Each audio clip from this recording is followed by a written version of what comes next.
अस्सलाम वालेकुम dear student. हमने वाइल लूप के बारे में पढ़ रहे थे, उसके बारे में उसके कुछ प्रोग्राम भी हमने किए थे। ये एक प्रिंट टेबल वाला प्रोग्राम है जो कि सी लैंग्वेज में दिया हुआ है। इसको भी हम इसको डिटेल से देख लेते हैं और ये देख लेते हैं कि क्या इसमें प्रॉब्लम्स आ सकती हैं अगर कोई चीज़ हम नहीं देते, जैसे इंक्रीमेंट नहीं देते या कंडीशन कोई रॉन्ग हो जाती है तो आपका प्रोग्राम किस तरह से होगा। वैसे तो हमने कंपाइलर में रन करके भी देखा था प्रोग्राम। तो अब देखते हैं ये क्या है कि program to print table for the given number using while loop. जैसे 50 है तो 50 फॉर एग्जांपल वो एंटर करता है, तो 50 एंटर करेगा तो वो क्या शो करा देगा, 50 का टेबल शो करा देगा। ये देख सकते हो आप यहाँ पे कि एंटर क्या किया हुआ है, एंटर अ नंबर उसने कौन सा दिया है, 50 दिया है और नीचे सारा 50 का टेबल प्रिंट होके आ रहा है। ठीक है, सबसे पहले हम यूज़ करेंगे सबसे पहले हम हेडर फाइल्स यानी प्रीप्रोसेसर डायरेक्टिव यूज़ करेंगे। stdio सी लैंग्वेज है तो stdio.h, सी प्लस प्लस है तो iostream.h यूज़ होगी। ठीक है, उसके बाद हमने एक हमें इनिशियल वेरिएबल चाहिए होगा या काउंटर वेरिएबल चाहिए होगा। वो काउंटर वेरिएबल कौन सा है, आई है। ठीक है, और नंबर वो नंबर होगा जिसका हमने टेबल प्रिंट कराना है। अब नंबर को 0 से असाइन कर दो, अगर 0 से असाइन नहीं करते हो तो स्कैन के ज़रिए आप ले लोगे, वो भी कोई फ़र्क नहीं पड़ता। ठीक है, सबसे पहले एक मैसेज आएगा प्रिंट एफ का, क्या आएगा, एंटर आ नंबर, के वो क्या एंटर कराए, नंबर, जो कि ये हमें शो करा रहा है। ठीक है, उसके बाद स्कैन एफ के ज़रिए आगे जो भी नंबर होगा वो रीड होगा, रीड होके वो किस में चला जाएगा, नंबर नाम के वेरिएबल में। ठीक है, अब लूप हमने स्टार्ट कहाँ से किया है, 1 से स्टार्ट किया है, यानी टेबल प्रिंट होगा 1 से लेकर कहाँ तक, लेस देन और इक्वल टू 10 तक। तब तक लूप चलता रहेगा जब तक 10 के इक्वल। जैसे ही 10 से बढ़ेगा तो लूप आपका क्या कर जाएगा, क्लोज हो जाएगा। ठीक है, और प्रिंट कराते जाएंगे लूप की वैल्यू, इसकी टेबल की वैल्यू क्या कराएगा, नंबर को मल्टीप्लाई कर देगा वो आई की वैल्यू के साथ। तो आई की जो वैल्यू होगी वो मल्टीप्लाई होती जाएगी और टेबल आपका प्रिंट होता जाएगा। तो फिर उसमें इंक्रीमेंट करेंगे। ठीक है, फॉर एग्ज़ाम्पल आप इंक्रीमेंट इस्तेमाल नहीं करते हो, इस स्टेटमेंट का इस्तेमाल नहीं करते हो, तो लूप आपका आई की वैल्यू हमेशा वो 1 ही रहेगी, जिसकी वजह से लूप आपका मुसलसल चलता रहेगा और क्या शो कराएगा, 50 50 50 50 और सारा 50, क्योंकि वो रुकेगा ही नहीं। उस जो ऐसा लूप जो कि जिसका एंड टाइम नहीं होता या वो मुसलसल चलता रहता है उसको कहते हैं इन्फिनाइट लूप। ठीक है, उसको क्या कहते हैं, इन्फिनाइट, यानी वो एक मखसूस नंबर तक नहीं। क्यों, और उसकी रीज़न क्या है, कि उसकी रीज़न ये है कि मैंने इंक्रीमेंट जो था उसको ख़त्म कर दिया, मैंने इंक्रीमेंट लगाना भूल गई या इंक्रीमेंट मैंने दिया ही नहीं, तो उसके सूरत में वो क्या प्रॉब्लम आएगी, वो लूप जो है एग्जीक्यूट नहीं होगा। इन्फिनाइट लूप के बारे में थोड़ा सा पढ़ लेते हैं कि if you pass 1 as expression in while loop it will run infinite number of times. अगर वाइल के अंदर जैसे 1 में एंटर कर दूं या मैं इंक्रीमेंट नहीं लगाती तो वो लूप कब तक चलता रहेगा, इनफाइनाइट टाइम तक चलता रहेगा। ठीक है, उसके बाद नेक्स्ट जो लूप है, नेक्स्ट लूप है वो है फॉर लूप। फॉर लूप के बारे में पढ़ लेते हैं, इससे रिलेटेड प्रोग्राम कर लेते हैं। फॉर लूप क्या है, फॉर लूप और वाइल लूप जो है उनमें लूप होता वो भी लूप है। ठीक है, ये ओपन एंडेड लूप है। Loop is use to execute a set, वही इसका काम भी वही है जो वाइल लूप करता था कि कंडीशन जब तक सेटिस्फाई नहीं होती आपका ये लूप चलता रहेगा। इसका सेंटेक्स क्या है, इसका सेंटेक्स है फॉर लिखते हैं, इनिशियल वाइल के अंदर क्या था, पहले इनिशियलाइजेशन होती थी, फिर वाइल लिखा जाता था और फिर अंदर कंडीशन दी जाती थी। इसमें तीनों चीज़ें एक ही जगह पे आ गई हैं। वाइल नहीं है, इनिशियलाइजेशन स्टार्ट में करेंगे, यहाँ पे टर्मिनेटर लगाएंगे, फिर कंडीशन होगी, फिर टर्मिनेटर लगेगा, इंक्रीमेंट डिक्रीमेंट जो है वो भी यहीं पे ही लगेगा। यानी आप सिर्फ इंक्रीमेंट, पहले इंक्रीमेंट आप वाइल के अंदर इंक्रीमेंट आप कहाँ देते थे, इस बॉडी के अंदर, इस जगह पे। ठीक है, जबकि और ये इनिशियलाइजेशन जो है वो बाहर होती थी और सिर्फ ब्रैकेट के अंदर क्या आती थी, सिर्फ एक कंडीशन आती थी। तो फॉर फॉर और वाइल में फ़र्क क्या है? फॉर में है इनिशियलाइजेशन भी यहीं पे हो रही होती है, इंक्रीमेंट डिक्रीमेंट भी यहीं पे किया होता है इसी ब्रैकेट के अंदर, और जबकि कंडीशन भी यहीं गिवन होती है। जबकि वाइल में क्या था?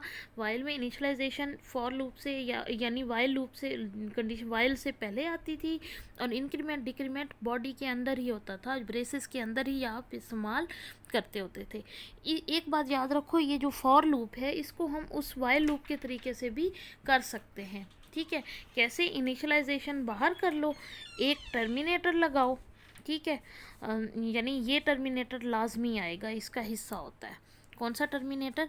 पहला टर्मिनेटर ये वाला सेमीकोलन और ये वाला सेमीकोलन। बाकी इंक्रीमेंट आप इधर भी यूज़ कर सकते हो, इनिशियलाइजेशन आप बाहर भी यूज़ कर सकते हो। यानी इस तरह से आपकी शक्ल बनेगी। अगर आप इंक्रीमेंट को अंदर यूज़ करना चाहते हो और इनिशियलाइजेशन को बाहर करना चाहते हो तो फिर इतना वाला पोर्शन लिखोगे। क्या, कैसे लिखोगे? फॉर के अंदर सेमीकोलन, सेमीकोलन के अंदर कंडीशन, कंडीशन के बाद फिर दोबारा सेमीकोलन। तो इस तरह से या तो वो तरीका है या तो इस तरीके से आप लिख सकते हो, या आप इसी तरीके से लिख सकते हो कि फॉर के अंदर फिर इनिशियलाइजेशन भी यहीं पे करो, कंडीशन भी यहीं पे आएगी और इंक्रीमेंट डिक्रीमेंट भी यहीं पे आएगा, और वो स्टेटमेंट जिन्होंने एग्जीक्यूट होना है वो उसी तरह ब्रैकेट के अंदर ही आएंगी।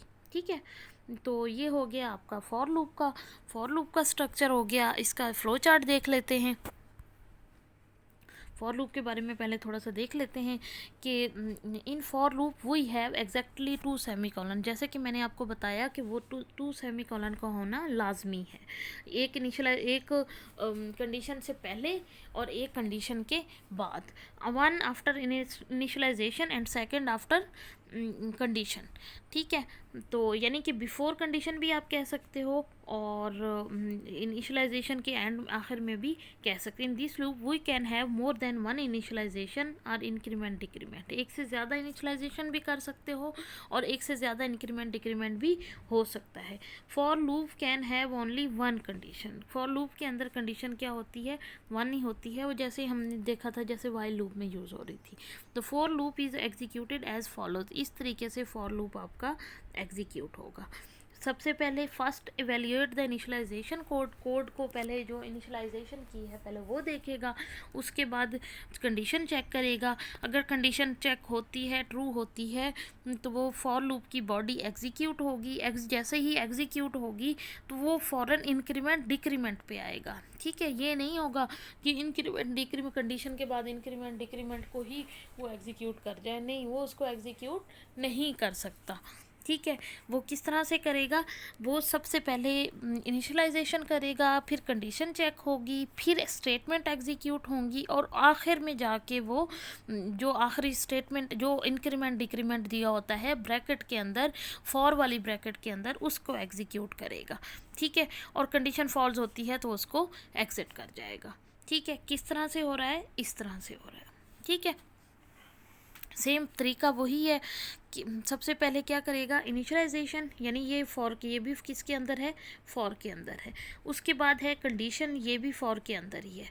ठीक है, उसके बाद कंडीशन के बाद वो बजाय इंक्रीमेंट भी चूँकि फॉर के अंदर था वो इसको एग्जीक्यूट नहीं करेगा, बल्कि कहाँ पे आएगा? डायरेक्ट स्टेटमेंट पे आएगा, इस साइड पे इसको एग्जीक्यूट करेगा। फिर वो दोबारा फॉर के ब्लॉक में जाएगा, ब्रैकेट, इस ब्रैकेट के अंदर जो इंक्रीमेंट डिक्रीमेंट दिया हो उसको एग्जीक्यूट करेगा, और तब तक जब तक कंडीशन ट्रू होती रहेगी ये चलता रहेगा, और बाद में ये क्या करेगा? एग्जिट कर जाएगा। ठीक है, ये इसका तरीका हो गया। सबसे पहले इनिशियलाइजेशन, फिर कंडीशन, सबसे पहले इनिशियलाइजेशन, फिर उसके बाद कंडीशन, फिर स्टेटमेंट, और फिर आखिर में इंक्रीमेंट डिक्रीमेंट। चाहे तरतीब वो पहले तरतीब में इंक्रीमेंट डिक्रीमेंट पहले आ रहा है, लेकिन एग्जीक्यूशन में स्टेटमेंट पहले एग्जीक्यूट होंगी और इंक्रीमेंट डिक्रीमेंट जो है वो बाद में एग्जीक्यूट होगा। ठीक है, अब इसका एक प्रोग्राम देखते हैं और कहते हैं first n type n natural number print कराए। एन नेचुरल नंबर से मुराद एन टाइम तक, वो एन टाइम यूज़र एंटर करेगा। ठीक है, तो जैसे मैं कहती हूँ 10 तक एंटर करा दे। ठीक, तो 10 तक एंटर कराएगा। मैंने एक्स स्टार्ट किया कहाँ से, एक्स की मैंने एक वेरिएबल लिया जिसके ज़रिए लूप को एग्जीक्यूट करेंगे। उस वेरिएबल का नाम क्या था, एक्स था। एक्स को किससे इनिशलाइज कराया, 1 से इनिशलाइज कराया। फिर x less than equal to 10 है, कंडीशन ट्रू है, क्या करेगा, प्रिंट एफ कर देगा एक्स को। ये देखो 1 की वैल्यू उसने प्रिंट कर दी। फिर आएगा वो एक्स में प्लस प्लस करेगा, यानी एक्स की वैल्यू अब 1 की बजाय क्या हो गई, 2 हो गई। ठीक है, एक्स की बजाय अब क्या वैल्यू हो गई, एक्स की बजाय अब हो गई 1 की बजाय क्या हो गई, 2 हो गई। 2 के लिए भी कंडीशन ट्रू है, फिर दोबारा 2 को प्रिंट करा देगा, ये देखो यहाँ पे। ठीक है, फिर उसके बाद अब एक्स की वैल्यू क्या हो गई, 3 हो गई, यानी इंक्रीमेंट डिक्रीमेंट किया एग्जीक्यूशन के बाद, यहाँ पे आया इंक्रीमेंट किया। इंक्रीमेंट की वैल्यू क्या थी, पहले 2 थी, 2 की बजाय अब क्या हो जाएगी, 3 हो जाएगी। फिर दोबारा वो इस कंडीशन पे आएगा, 3 को चेक करेगा, फिर 3 प्रिंट कर देगा। इसी तरह 9 जब 9 होगी तो 9 को प्रिंट करके फिर अब क्या करेगा, 10 करेगा। एक्स क्या है, लेस तो नहीं है लेकिन क्या है, 10 के इक्वल है, तो इसीलिए ये ट्रू है। 10 तक प्रिंट कराएगा। अब 10 के बाद अब एक्स की वैल्यू क्या हो गई है, अब एक्स की वैल्यू हो गई है 11। ठीक है, अब क्या करेगा, 11 को चेक करेगा, कंडीशन क्या है, फॉल्स है, इस ब्रैकेट के बाहर आएगा और गेट कैरेक्टर या रिटर्न वैल्यू क्या कर देगा, 0 कर देगा। ठीक है, अब नेक्स्ट प्रोग्राम देख लेते हैं। नेक्स्ट प्रोग्राम क्या है, गिवन नंबर यूजिंग, हाँ ये भी टेबल ही प्रिंट कराना है। किसका टेबल प्रिंट कराना है आपने, 2 का प्रिंट कराना है। फॉर एग्जांपल 2 का प्रिंट कराना है, तो उसके लिए आप क्या करोगे, सबसे पहले क्या दोगे, हेडर फाइल्स दी जाएंगी। सबसे पहले हेडर फाइल्स होंगी, यानी इंक्लूड डायरेक्टिव होगा। फिर मेन फंक्शन के अंदर हमें 2 चीज़ें चाहिए होंगी। यही वो जो वाइल वाला प्रोग्राम है वो हमने किस में किया है, फॉर में किया है। सिर्फ तरीका कहाँ से चेंज हुआ है, यहाँ पे पहले इनिशलाइजेशन हम बाहर कर रहे थे, अब चाहे बाहर इनिशलाइजेशन ना करो, सिर्फ क्या करो, इंट आई कर दो। ठीक है, आई की वैल्यू क्या की, मैंने 1 से स्टार्ट की, I less than equal to, condition भी यहीं पे आ गई, इंक्रीमेंट डिक्रीमेंट भी यहीं पे आ गया, सिर्फ प्रिंट वकर आने वाला वहीं का वहीं हो गया। मैं इसको रन करके भी दिखा देती हूँ। ठीक है, और इसको मैं अभी ही आपको रन करके दिखा देती हूँ, लेकिन इसकी वर्किंग आप देख लो, इसका सिंटैक्स अच्छी तरीके से फिर दोबारा देख लो। सबसे पहले क्या आता है, फॉर लिखा जाता है, फिर इनिशियलाइजेशन की जाती है, जो काउंटर कंट्रोल, इसको काउंटर कंट्रोल लूप भी बोला जाता है। तो काउंटर कंट्रोल लूप की जो वैल्यू है 1, जो है 1 से स्टार्ट करेंगे, यानी यहाँ पे इनिशियलाइज किया, फिर उसके बाद क्या दी, कंडीशन दी, सेकंड पे सेमी कॉलन आएगा लाजमी, फिर सेमी कॉलन आएगा, और फिर इसके बाद इंक्रीमेंट क्या, डिक्रीमेंट आएगा। ठीक है, मैं इसको आपको रन करके कंपाइलर पे दिखा देती हूँ।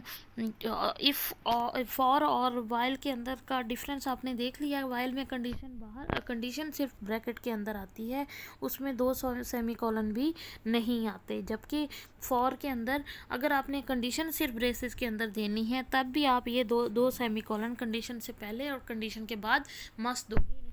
भी बाहर की जा सकती है, इंक्रीमेंट डिक्रीमेंट भी वाइल की तरह आप अंदर दे सकते हो, लेकिन फॉर के अंदर जो सिर्फ कंडीशन का मेन चीज़ है वैसे देनी ये अंदर ही चाहिए हम दे, क्योंकि इसका सिंटैक्स बेसिकली वैसे ही है। लेकिन आप जैसे फॉर एग्जांपल नहीं दे सकते या भूल जाते हो, या आप बाहर देना चाह रहे हो, या आप किसी भी प्रोग्राम की लॉजिक की वजह से, रीज़न की वजह से आप बाहर देना चाह रहे हो, इनिशियलाइजेशन बाहर करा सकते हो, फॉर से पहले कराओगे, और जबकि इंक्रीमेंट डिक्रीमेंट भी अंदर डर लिख सकते हो, लेकिन इन 2 सेमी कॉलन का होना मस्ट है।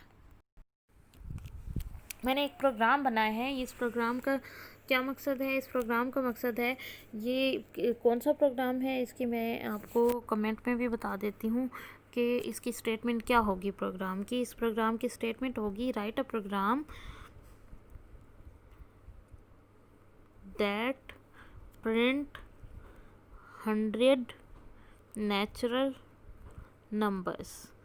ठीक है, ये ऐसा प्रोग्राम है जिसने पहले 100 नेचुरल नंबर को प्रिंट कराना है। इसको रन कर लेते हैं तो आप देखोगे 1 से लेकर 100 तक जो है वो आपके नेचुरल नंबर प्रिंट होके आ रहे हैं। अब इस प्रोग्राम की डिटेल देख लेते हैं। हमें एक वेरिएबल चाहिए होगा, उसका नाम मैंने क्या रखा है, उसका नाम मैंने रखा है एक्स के अंदर मैंने इनिशियलाइजेशन, यहाँ पे देखो पहले वाइल में बाहर करते थे, जब इसमें मैंने क्या की है फॉर के अंदर ही, यानी कंडीशन जहाँ पे कंडीशन है वहीं पे ही मैंने इनिशियलाइजेशन की है। एक्स की वैल्यू मैंने क्या की है 1, और 1 जो है अब आगे कंडीशन चेक करेगा, 1 जो है वो 100 से लेस है, इसी वजह से वो क्या करेगा पहले प्रिंट एफ को प्रिंट कर देगा। जैसे ही प्रिंट करेगा एक्स की वैल्यू को वो एक जमा कर देगा, एक्स की वैल्यू क्या हो जाएगी 2 हो जाएगी। कहाँ पे जमा करेगा, इस डायरेक्शन में आके, यहाँ पे आके जैसे ही ये प्रिंट करेगा कहाँ पे आएगा, सीधा x प्लस प्लस के पास चेक करेगा। फिर उसके बाद कहाँ पे आएगा x less than equal to 100। अब x की वैल्यू क्या थी, पहले 1 थी, अब क्या हो गई 2 हो गई, 2 लेस देन इक्वल टू 100 है, इसको प्रिंट कर देगा। इसी तरह ऑनवर्ड वो एग्जीक्यूट करता जाएगा, और जैसे ही वो x की वैल्यू हुई 99 को उसने प्रिंट किया। 99 के जैसे ही प्रिंट करने के बाद वो कहाँ पे आ गया, इंक्रीमेंट पे, और 99 में उसने इंक्रीमेंट किया। अब 99 की बजाय क्या हो गया 100 हो गया। 100 जो है वो इक्वल है कंडीशन के, प्रिंट कर देगा, 100 भी प्रिंट कर दिया उसने। अब फिर 100 के बाद कहाँ पे आएगा x प्लस प्लस के पास। अब 100 की बजाय क्या हो गई 101 वैल्यू हो गई, कंडीशन क्या हुई फॉल्स हुई, तो वो इस ब्रैकेट के बाहर आके रिटर्न करा देगा वैल्यू। ये आप क्या हो गया फर्स्ट नेचुरल नंबर होगा। अब मैं आपको यही टेबल वाला प्रिंट करके दिखा देती हूँ। मैं इसको रीसेट कर देती हूँ, और टेबल जो है मैं चाहती हूँ टेबल फॉर लूप को यूज़ करते हुए मैं टेबल प्रिंट कराऊँ। ठीक है, उसके लिए मुझे वेरिएबल क्या चाहिए होगा, एक वेरिएबल चाहिए होगा काउंटर के लिए, इनिशियलाइजेशन के लिए मैं आई उसका नाम रख देती हूँ, और दूसरा वेरिएबल चाहिए होगा मुझे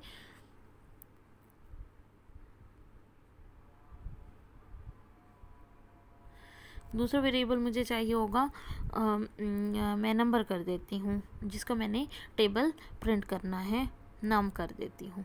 ठीक है, आई के अंदर इनिशियलाइजेशन बाद में होगी, पहले मैं प्रिंट एफ में यूज़र से ले लेती हूँ।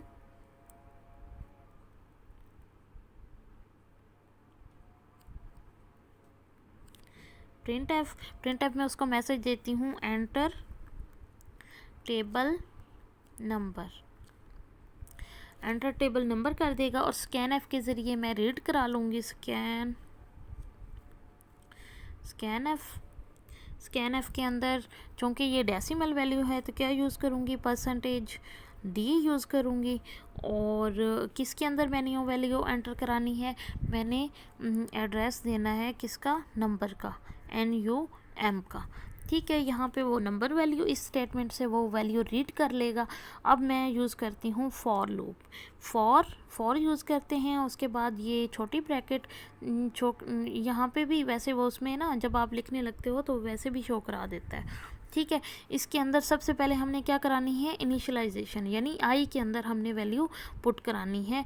आई के अंदर हमने पुट करानी है आई इज़ इक्वल टू, हम चाहते हैं हमारा लूप जो है वो 1 से स्टार्ट करे और कहाँ तक जाए 10 तक जाए, तो उसके लिए कंडीशन लगा दूंगी I is less than equal to 10, I is less than equal to 10। यहाँ पे भी सेमी कॉलन आएगा, सेमी कॉलन के बाद हमने आई के अंदर प्लस प्लस कर देना है, आई के अंदर प्लस प्लस कर देना है।